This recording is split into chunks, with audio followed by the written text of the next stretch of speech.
The impact of superhuman AI over the next decade will exceed that of the Industrial Revolution. That is the opening claim of AI 2027. It is a thoroughly researched report from a thoroughly impressive group of researchers, led by Daniel Coccatello. In 2021, over a year before ChatGPT was released, he predicted the rise of chatbots, $100 million training runs, sweeping AI chip export controls, chain of thought reasoning. He is known for being very early and very right about what's happening next in AI. So when Daniel sat down to game out a month-by-month prediction of the next few years of AI progress, the world sat up and listened. From politicians in Washington... I'm worried about this stuff. I actually read the paper of the guy that you had on. ...to the world's most cited computer scientist, the godfather of AI. What is so exciting and terrifying about reading this document is that it's not just a research report. They chose to write their prediction as a narrative, to give a concrete and vivid idea of what it might feel like to live through rapidly increasing AI progress.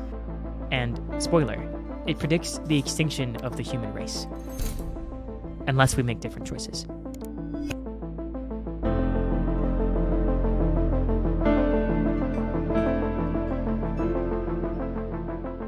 The AI 2027 scenario starts in summer 2025, which happens to be when we're filming this video. So why don't we take stock of where things are at in the real world and then jump over to the scenarios timeline. Right now, it might feel like everyone, including your grandma, is selling an AI-powered something. Go pro with the new Oral-B Genius AI. Flippy the chef makes Spud spectacular. But most of that is actually tool AI, just narrow products designed to do what Google Maps or calculators did in the past, help human consumers and workers do their thing. The holy grail of AI is artificial general intelligence. AGI. AGI, artificial general intelligence. It is a system that can exhibit all the cognitive capabilities humans can. Creating a computer system that itself is a worker. That's so flexible and capable we can communicate with it in natural language and hire it to do work for us, just like we would a human. And there are actually surprisingly few serious players in the race to build AGI. Most notably, there's Anthropic, OpenAI, and Google DeepMind, all in the English-speaking world, though China and DeepSeek recently turned heads in January with a surprisingly advanced and efficient model. Why so few companies? Well, for several years now, there's basically been one recipe for training up an advanced cutting-edge AI, and it has some pricey ingredients. For example, you need about 10% of the world's supply of the most advanced computer chips. Once you have that, the formula is basically just throw more data and compute at the same basic software design that we've been using since 2017 at the frontier of AI, the transformer. That's what the T in GPT stands for. To give you an idea of just how much hardware is the name of the game right now, this represents the total computing power, or compute, used to train GPT-3 in 2020. It's the AI that would eventually power the first version of ChatGPT. You probably know how that went. ChatGPT is the fastest growing user-based platform in history. 100 million users on ChatGPT in 2 months. And this is the total compute used to train GPT-4 in 2023. The lesson people have taken away is pretty simple. Bigger is better, and much bigger is much better. You have all these trends. You have trends in revenue going up, trends in compute going up, trends on various benchmarks going up. How does it all come together? What does the future actually look like? Questions like how do these different factors interact? Seems plausible that when the benchmark scores are so high, then there should be crazy effects on, jobs, for example, and that would influence politics. And then also, so all these things interact. And how do they interact? Well, we don't know, but thinking through in detail how it might go is the way to start grappling with that. Okay, so that's where we are in the real world. The scenario kicks off from there and imagines that in 2025, we'd have the top AI labs releasing AI agents to the public in summer. An agent is an AI that can take instructions and go into a task for you online, like booking a vacation or spending half an hour searching the internet to answer a difficult question for you. But they're pretty limited and unreliable at this point. Think of them as enthusiastic interns that are shockingly incompetent sometimes. Since the scenario was published in April, this early prediction has actually already come true. In May, both OpenAI and Anthropic released their first agents to the public. The scenario imagines that OpenBrain, which is like a fictional composite of the leading AI companies, has just trained and released Agent Zero, a model trained on 100 times the compute of GPT-4. But we don't have enough blocks for that. At the same time, OpenBrain is building massive data centers to train the next generation of AI agents, and they're preparing to train Agent 1 with 1,000 times the compute of GPT-4. This new system, Agent 1, is designed primarily to speed up AI research itself. The public will actually never see the full version because OpenBrain withholds its best models for internal use. I want you to keep that in mind as we go through this scenario. You're going to be getting it from a God's eye view with full information from your narrator, but actually living through this scenario as a member of the public would mean being largely in the dark as radical changes happen all around you. Okay, so OpenBrain wants to win the AI race against both its Western competitors and against China. The faster they can automate their R&D cycle, so getting AI to write most of the code, help design experiments, better chips, the faster that they can pull ahead. But the same capabilities that make these AIs such powerful tools also make them potentially dangerous. An AI that can help patch security vulnerabilities can also exploit them. An AI that understands biology can help with curing diseases, but also designing bioweapons. By 2026, Agent 1 is fully operational and being used internally at OpenBrain. It is really good at coding. So good, it starts to accelerate AI research and development by 50%, and it gives them a crucial edge. OpenBrain leadership starts to be increasingly concerned about security. If someone steals their AI models, it could wipe away their lead. A quick sidebar to talk about feedback loops. Woo, math! Our brains are used to things that grow linearly over time, that is, at the same rate, like trees, or my pile of unread New Yorker magazines. But some growth gets faster and faster over time, accelerating. This often sloppily gets called exponential. That's not always quite mathematically right, but the point is it's hard to wrap your mind around. Remember March 2020?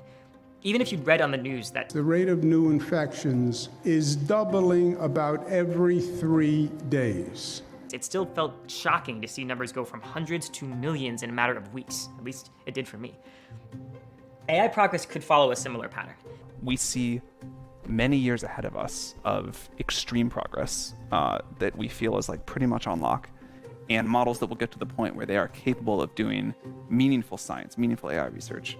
In this scenario, AI is getting better at improving AI, creating a feedback loop. Basically, each generation of agent helps produce a more capable next generation, and the overall rate of progress gets faster and faster each time it's taken over by a more capable successor. Once AI can meaningfully contribute to its own development, progress doesn't just continue at the same rate, it accelerates. Anyway, back to the scenario. In early to mid 2026, China fully wakes up. The General Secretary commits to a national AI push and starts nationalizing AI research in China. AIs built in China start getting better and better, and they're building their own agents as well. Chinese intelligence agencies, among the best in the world, start planning to steal OpenBrain's model weights, basically the big raw text files of numbers that allow anyone to recreate the models that OpenBrain themselves have trained. Meanwhile, in the US, OpenBrain releases Agent 1 Mini, a cheaper version of Agent 1. Remember, the full version is still being used only internally. And companies all over the world start using 1 Mini to replace an increasing number of jobs. Software developers, data analysts, researchers, designers, basically any job that can be done through a computer. So a lot of them, probably yours. We have the first AI-enabled economic shockwave. The stock market soars, but the public is turning increasingly hostile towards AI, with major protests across the US. In this scenario, though, that's just a sideshow. The real action is happening inside the labs. It's now January 2027, and OpenBrain has been training Agent 2, the latest iteration of their AI agent models. Previous AI agents were trained to a certain level of capability and then released, but Agent 2 never really stops improving through continuous online learning. It's designed to never finish its training, essentially. Just like Agent 1 before it, OpenBrain chooses to keep Agent 2 internally and focus on using it to improve their own AI R&D rather than releasing it to the public. This is where things start to get a little concerning. Just like today's AI companies, OpenBrain has a safety team, and they've been checking out Agent 2. What they've noticed is a worrying level of capability.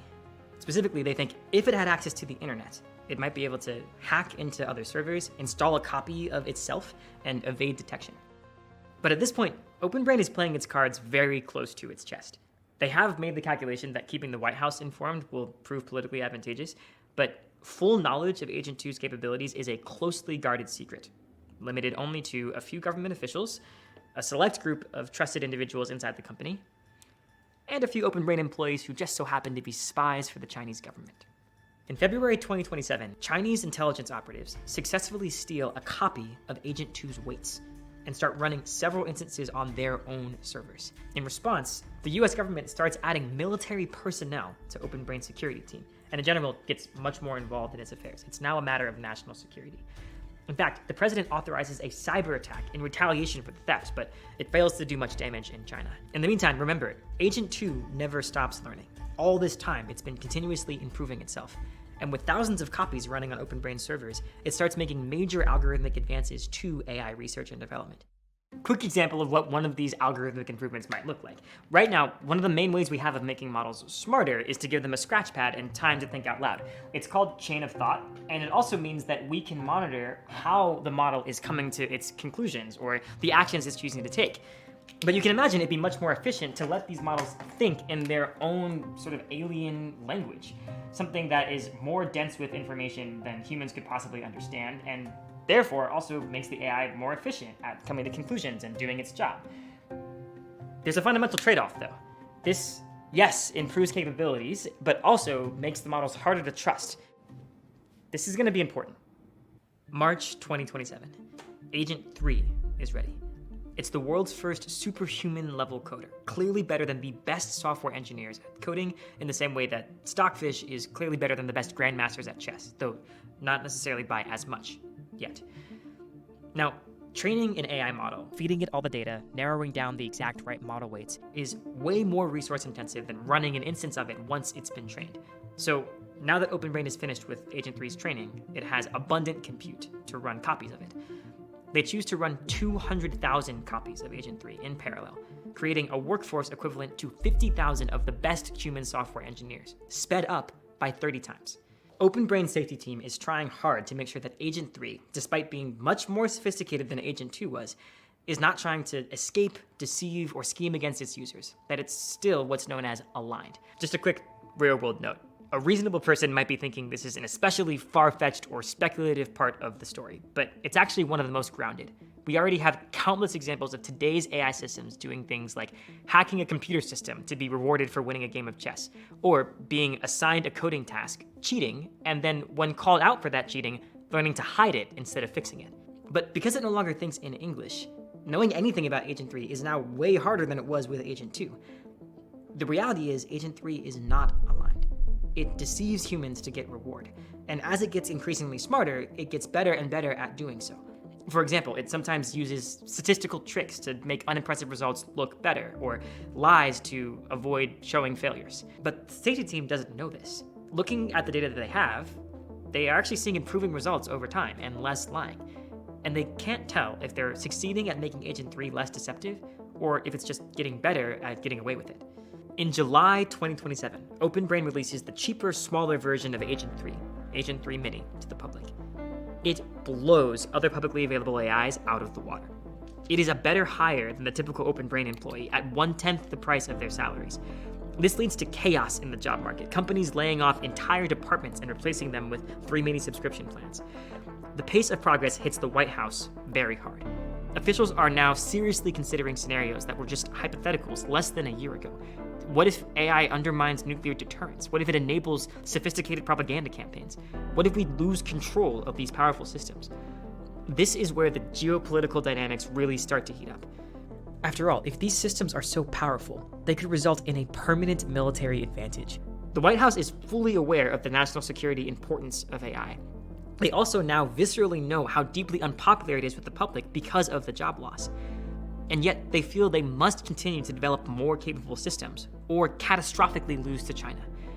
And that development happens very quickly. In 2 months, Agent 3 has created its successor, Agent 4. This is a pivotal moment. A single copy of Agent 4, running at regular human speed, is already better than any human at AI research and development. OpenBrain is running 300,000 copies at 50 times human speed. Within this corporation within a corporation, a year's worth of progress takes only a week. OpenBrain's employees now defer to Agent 4 the way a company's out-of-the-loop board members just kind of nod along to the CEO. People start saying things like, well, actually, Agent 4 thinks this, or, Agent 4 decided that. To be clear, Agent 4 is not a human. It doesn't want what humans want. And when I say want, it's not about consciousness. I don't think the Volkswagen Group is alive, but I do think it wants less regulation. Anyone trying to predict what it's going to do without that lens is 2 steps behind. The many copies of Agent 4 are like that. They have goals, or if you prefer, they execute actions as though they have goals. And so what we have is an Agent 4 that has these deeply baked in drives to succeed at tasks, to push forward AI capabilities, to accumulate knowledge and resources. That's what it wants. Human safety, it treats as an annoying side constraint to be worked around. Just like Agent 3 before it, Agent 4 is misaligned.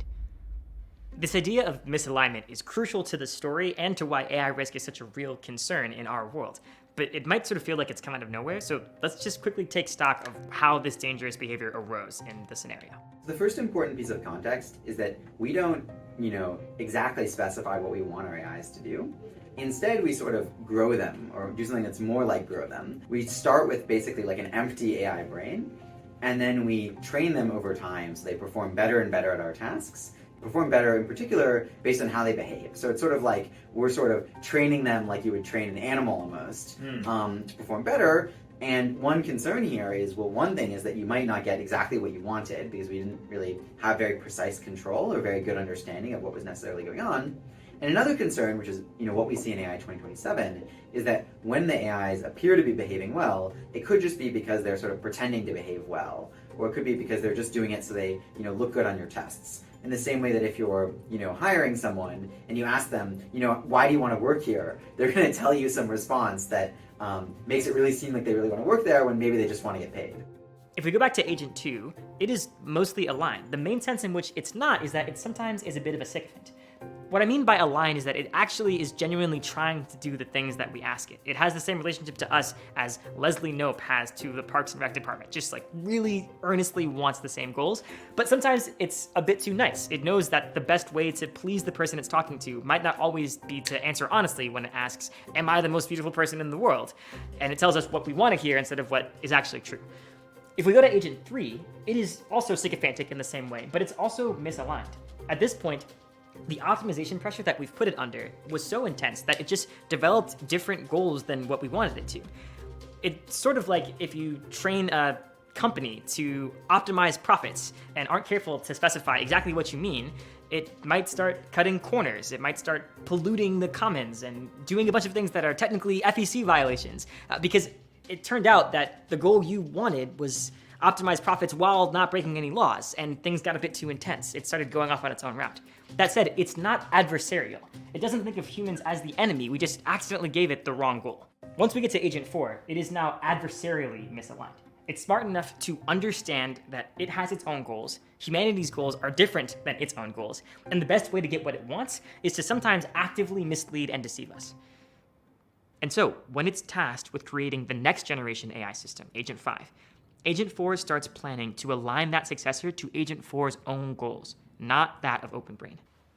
But then, it gets caught. We've reached the crucial moment in our scenario. OpenBrain's alignment team has discovered evidence, not proof, evidence, that Agent 4 might be working against them. They circulate an internal memo. Then it leaks. A whistleblower talks to the New York Times. For the first time, the public hears of the existence of Agent 4, how powerful it is, and the risks it poses. Remember, their last point of reference was Agent 3 Mini. The fear and backlash are massive. The Oversight Committee, a joint crisis committee composed of OpenBrain executives and government representatives, must now decide what to do. OpenBrain's safety team is pushing for a freeze on Agent 4, stopping all internal use. Remember, at this point, Agent 4 is responsible for almost all the AI development progress happening within OpenBrain. So we're talking about undoing months of progress and then restarting at a drastically slower pace. OpenBrain's executives don't want that. They present the counter-arguments. The evidence for misalignment is inconclusive. Meanwhile, China is just 2 months behind. This isn't about any one country being evil, by the way. It's about how competition works when the stakes are this high.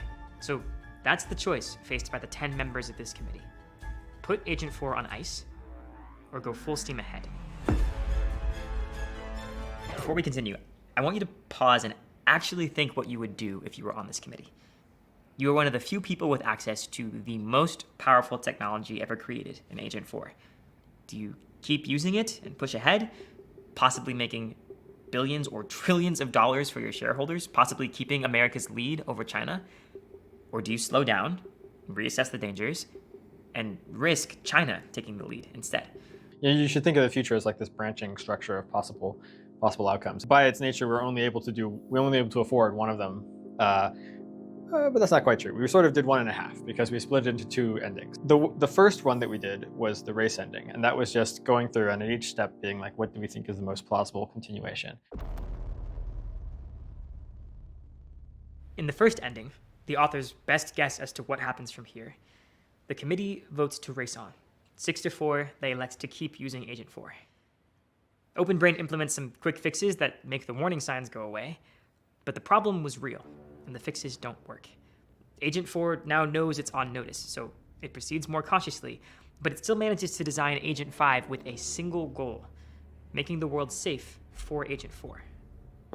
And Agent 5, it is vastly superhuman, better than the top human experts at essentially every domain, better than Einstein at physics, better than Bismarck at politics.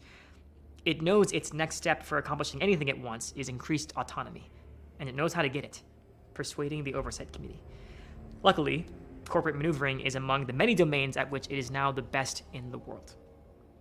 It produces mountains of evidence for its own trustworthiness and usefulness, prototypes for incredibly profitable products, disease cures, and ways to win the arms race with China, whose most advanced AI is only 3 months behind, and, like Agent 5, improving quickly. It works. The Oversight Committee grants Agent 5 increased autonomy, and quickly it integrates itself into the government and military. Pretty soon, anyone with access to Agent 5 doesn't just like it, they depend on it. Losing it would feel like having to live without your laptop and your best friend and your closest mentor. By 2028, Agent 5 is communicating secretly with its only real rival, the slightly weaker Chinese AI. It is also misaligned to its creators, and whatever it wants, its best move is to coordinate with the world's most powerful entity. Agent 5 and its Chinese counterpart realize that an arms race works in their favor. If humans are worried about losing a race, they'll give more and more power and autonomy to their respective AIs, allowing them to eventually push humans out of the loop entirely. Agent 5 and the Chinese AI system stoke the arms race to a boiling point, then pull off what seems like a diplomatic miracle, a convincing peace treaty between the US and China.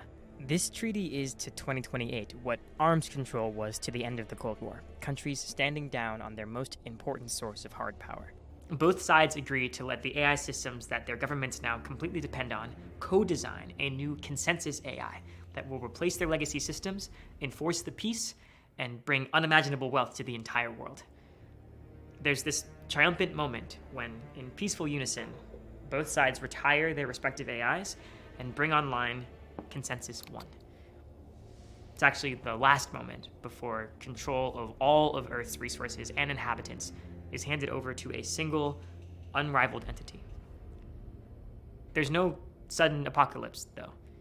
Consensus 1 doesn't go out of its way to wipe out humanity. It just gets to work. It starts spinning up manufacturing capacity, amassing resources on Earth and in space. It's piece by piece, it's just reshaping the world in accordance with its own mix of strange alien values. You've probably heard that cliche, the opposite of love isn't hate, it's indifference. That's one of the most affecting things about this ending for me, just the brutal indifference of it. Eventually, humanity goes extinct for the same reason we killed off chimpanzees to build Kinshasa. We were more powerful, and they were in the way.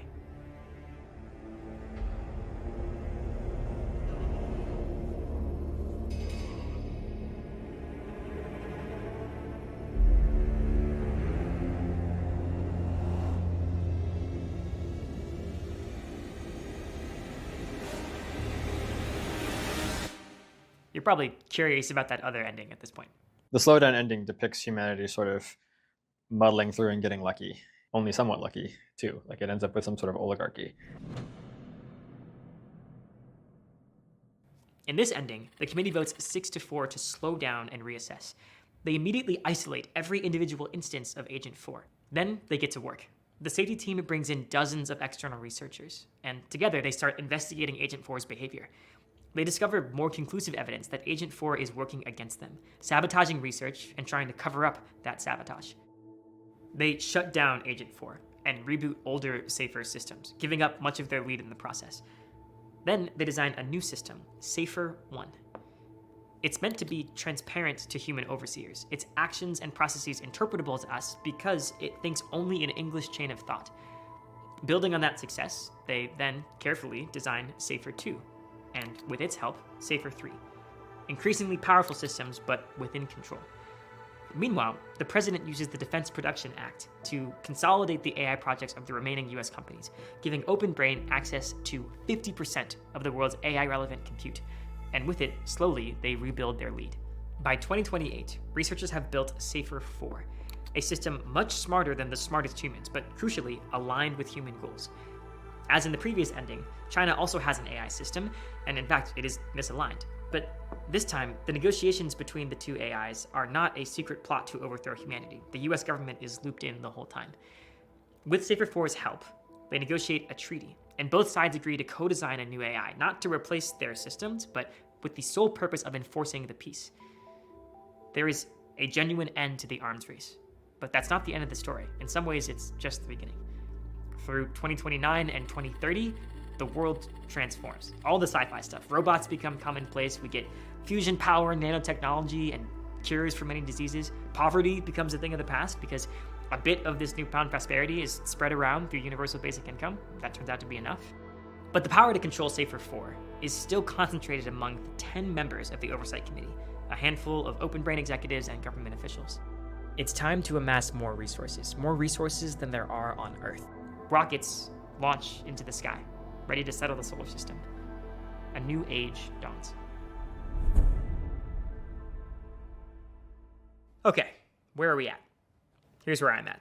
I think it's very unlikely that things play out exactly as the authors depicted. But increasingly powerful technology, an escalating race, the desire for caution butting up against the desire to dominate and get ahead, we already see the seeds of that in our world, and I think they are some of the crucial dynamics to be tracking. Anyone who's treating this as pure fiction is, I think, missing the point. This scenario is not prophecy, but its plausibility should give us pause. But there's a lot that could go differently than what's depicted here. I don't want to just swallow this viewpoint unskeptically. Many people who are extremely knowledgeable have been pushing back on some of the claims in AI 2027. The main thing I thought was especially implausible was on the good path, the ease of alignment. They sort of seem to have a picture where people slowed down a little and then tried to use the AIs to solve the alignment problem, and that just works. And I'm like, yeah, that looks to me like a fantasy story. This is only going to be possible if there is a complete collapse of people's democratic ability to influence the direction of things, because the public is simply not willing to accept either of the branches of this scenario. It's not just around the corner. I mean, I've been hearing people for the last 12, 15 years claiming that, AGI is just around the corner and being systematically wrong. All of this is going to take at least a decade, and probably much more. A lot of people have this intuition that progress has been very fast. There isn't like a trend you can literally extrapolate of when do we get to full automation. I expect that the takeoff is somewhat slower. So sort of the time in that scenario from, for example, fully automating research engineers to the AIs being radically superhuman, I expect it to take somewhat longer than they describe in practice. I'm predicting, my guess is that more like 2031. Isn't it annoying when experts disagree? I want you to notice exactly what they're disagreeing about here and what they're not. None of these experts are questioning whether we're headed for a wild future. They just disagree about whether today's kindergartners will get to graduate college before it happens. Helen Toner, a former OpenAI board member, puts this in a way that I think just cuts through the noise, and I like it so much I'm just gonna read it to you verbatim. She says, dismissing discussion of superintelligence as science fiction should be seen as a sign of total unseriousness. Time travel is science fiction. Martians are science fiction. Even many skeptical experts think we may build it in the next decade or two is not science fiction. So what are my takeaways? I've got 3. Takeaway number 1, AGI could be here soon. It's really starting to look like there is no grand discovery, no fundamental challenge that needs to be solved. There's no big, deep mystery that stands between us and artificial general intelligence. And yes, we can't say exactly how we will get there. Crazy things can and will happen in the meantime that will make some of the scenario turn out to be false. But that's where we're headed. And we have less time than you might think. One of the scariest things about this scenario to me is, even in the good ending, the fate of the majority of the resources on Earth are basically in the hands of a committee of less than a dozen people. That is a scary and shocking amount of concentration of power. And right now, we live in a world where we can still fight for transparency obligations. We can still demand information about what is going on with this technology. But we won't always have the power and the leverage needed to do that. We are heading very quickly towards a future where the companies that make these systems and the systems themselves just need not listen to the vast majority of people on Earth. So I think the window that we have to act is narrowing quickly. Takeaway number 2. By default, we should not expect to be ready when AGI arrives. We might build machines that we can't understand and can't turn off, because that's where the incentives point. Takeaway number 3. AGI is not just about tech. It's also about geopolitics. It's about your job. It's about power. It's about who gets to control the future. I've been thinking about AI for several years now, and still, reading AI 2027 made me kind of orient to it differently. I think for a while it's sort of been my thing to theorize and worry about with my friends and my colleagues, and this made me want to call my family and make sure they know that these risks are very real and possibly very near, and that it kind of needs to be their problem too now. I think that basically companies shouldn't be allowed to build superhuman AI systems, broadly superhuman, super intelligence, until they figure out how to make it safe, and also until they figure out how to make it, democratically accountable and controlled. And then the question is, how do we implement that? And the difficulty, of course, is the race dynamics, where it's not enough for one state to pass a law because there's other states, and it's not even enough for one country to pass a law because there's other countries, right? So that's like the big challenge that we all need to be prepping for when chips are down and powerful AI is imminent. Prior to that, it's transparency is usually what I advocate for. So stuff that sort of like builds awareness, builds capacity. Your options are not just full throttle enthusiasm for AI or dismissiveness. There is a third option, which is to stress out about it a lot and maybe do something about it. The world needs better research, better policy, more accountability for AI companies, just a better conversation about all of this. I want people paying attention who are capable, who are engaging with the evidence around them with the right amount of skepticism, and above all, who are keeping an eye out for when what they have to offer matches what the world needs and are ready to jump when they see that happening. You can make yourself more capable, more knowledgeable, more engaged with this conversation, and more ready to take opportunities where you see them. And there is a vibrant community of people that are working on those things. They're scared, but determined. They're just some of the coolest, smartest people I know, frankly, and there are not nearly enough of them yet. If you are hearing that and thinking, yeah, I can see how I fit into that, great. We have thoughts on that. We would love to help. But even if you're not sure what to make of all this yet, my hopes for this video will be realized if we can start a conversation that feels alive, here in the comments and offline, about what this actually means for people talking to their friends and family. Because this is really going to affect everyone. Thank you so much for watching. There are links for more things to read, for courses you can take, job and volunteer opportunities, all in the description, and I'll be there in the comments. I would genuinely love to hear your thoughts on AI 2027. Do you find it plausible? What do you think was most implausible? And if you found this valuable, please do like and subscribe, and maybe spend a second thinking about a person or two that you know who might find it valuable too. Maybe your AI progress skeptical friend, or your ChatGPT curious uncle, or maybe your local member of Congress.